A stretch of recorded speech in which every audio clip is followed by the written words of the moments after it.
I wanted to show you how I sew two panels together, right sides together, insides together and the right sides out. And I'm going to be stitching out here. But I wanted to do it without having the trim on because it's a little deceiving and you can't really see with the trim on. So let's start it this way. You have two panels. This is the inside. You're going to have the insides facing. The important thing here, excuse me, is to remember the bottoms have to be even. And in order to have that stay even, I use these little clips so that I know this is going to be even, this is going to be even. Now, if you remember, on here, there were two little marks. That is an indicator as to where you stop sewing, and then we're going to be bending that top over. So you can put this any place you want. It doesn't have to be according to what I put as a mark, but I'm going to probably suggest that we go like right about there and then kind of evaluate and see if that gives me enough of a turn. I think it will. Maybe I'll come down a little more and we can see how that turns. Yeah, that's probably how that would be. So what I'm going to do is I'm going to show you with black thread how I use, I think it's just called a loop. I don't know what it's called, but it's kind of a loop stitch. I have no idea. I just put the thing together. So here we go.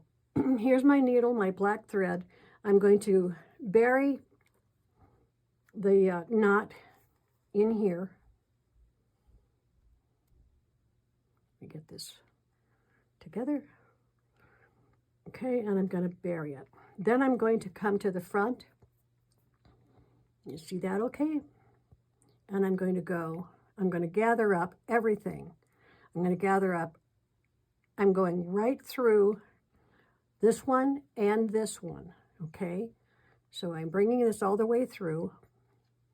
And then what I'm going to do with the thread is go under the needle, get that clear so you can see, under the needle, over the panel, and I hold that because this thread has a tendency to want to get all gnarled up, and I bring it through. Now see how it's going to get buried? If this was white thread or transparent thread, you wouldn't be able to see that.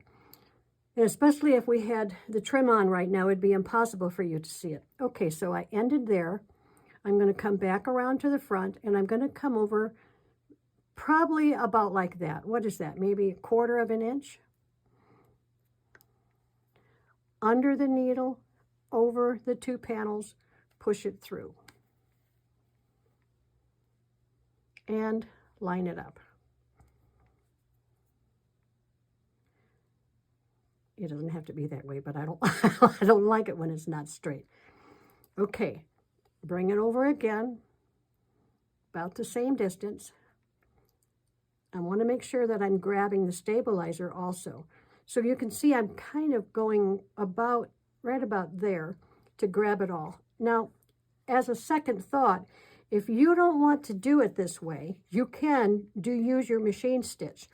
You can put all of these, if it'll fit, underneath your foot and just stitch it all the way up.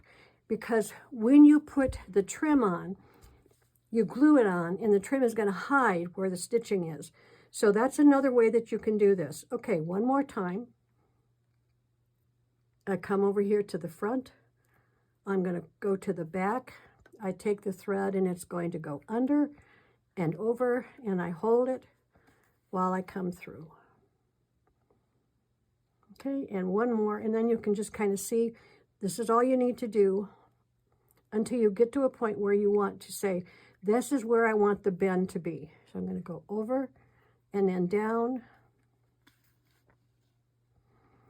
And can you see how this is? That's about as wide as you want to be between each of these stitches, because I'm going to let go of this one now. You'll begin to see how it's holding it together. See how it's holding it together? Now, I'm not tight on it. When I'm tight on it, you wouldn't see these little black marks. But look, you can start to see the shape that this is going to take. Pretty neat, huh? So I'm going to take the black thread out, but what I'm recommending you do, if you want to go ahead and stitch this up first and then glue the trim on, you can do that. I mean, it's your design. You can do what you want. I just wanted to be sure you knew how I do this, okay? And so do it on 2 panels coming together, and then I'll show you on the next video how we take these 2 units and sew them together so that we can put it all together as 4.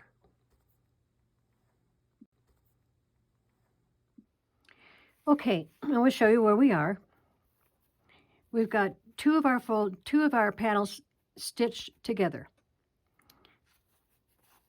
I think I'm going to do this one a little tighter. Can you see this right here? This didn't quite get it, so I'm going to get that so I can get a nice curve at the bottom. But I have 2 of these put together now, and I have these 2 put together. So we're ready to go from these as far as 2 panels and 2 panels. Now it's time for me to put these 2 panels together like this so I can create one complete vessel. And when you do this, one of the things I recommend you do, let me grab one for you, get this together. You want to make sure that the bottom parts of both of these panels, see right here, this bottom part, you want to make sure that that's very even and that it stays even. That way, you're going to end up with a good balance all the way to the very top with your panels together. So I clip that. Now I'm going to use a regular whip stitch. I'm going to use an invisible thread. You can't see it. And then what we're going to do later is we're going to curve these over and heat set them so that it looks like this. Okay? Let's go ahead and put these together.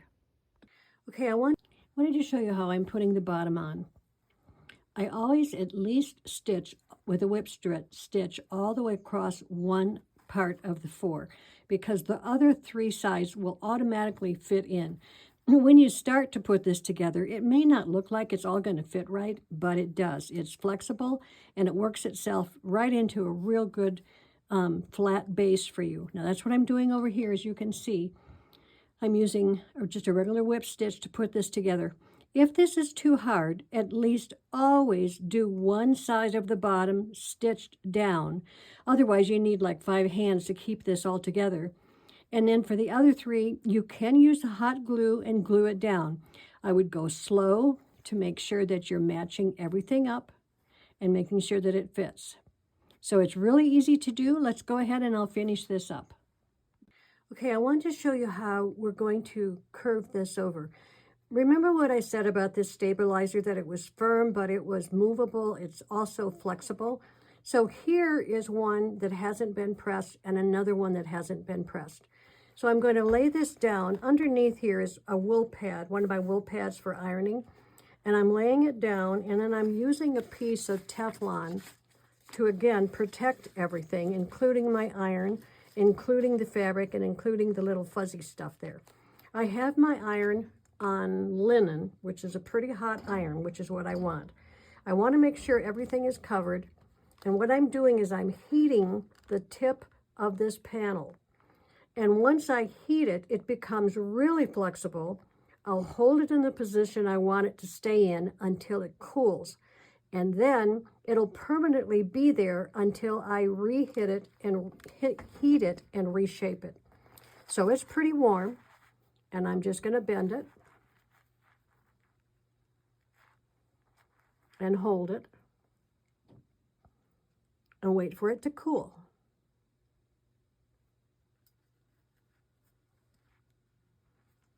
It's still pretty warm. And if I don't like the shape, I just do it again. It's just such an easy way to put together an absolutely beautiful, beautiful vessel. Okay, see how easy that was? Let's do it one more time so make sure that you can get this straight. So I have you could use your ironing board, but I have one of those wool pads under here. Laid that down on the Teflon. I always lay it down on the Teflon. And then I have a strip of Teflon that I've got right here. You could do the same thing with parchment paper. The iron is still on linen or on cotton, and I'm pressing down. I'm going to count to probably about 8 because I'm going through a lot of fabric and a pretty thick stabilizer. So I want to make sure that everything is heated, not hot, but heated, and that I can start to shape it. So I just kind of wrap it over my thumb, and I hold on to that until I know it's cooled off.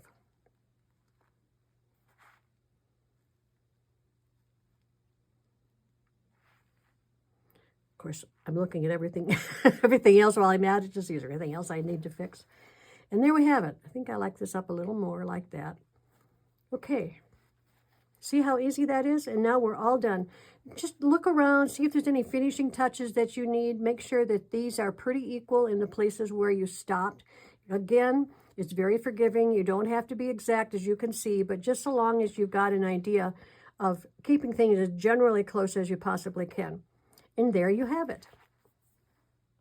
I hope you have enjoyed working with this vessel as much as I have sharing it with you.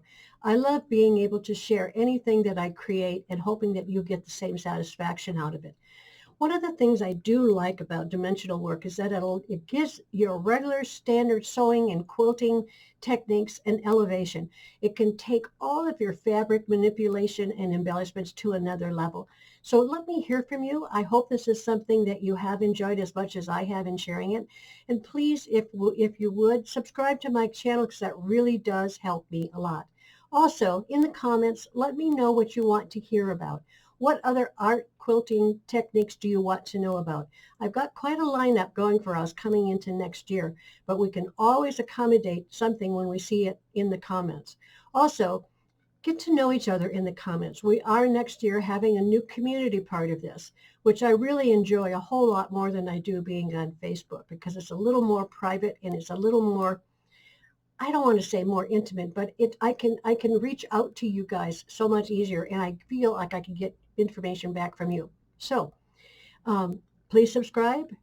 I hope you enjoyed this video and this tutorial as much as I did, and take care until I see you again.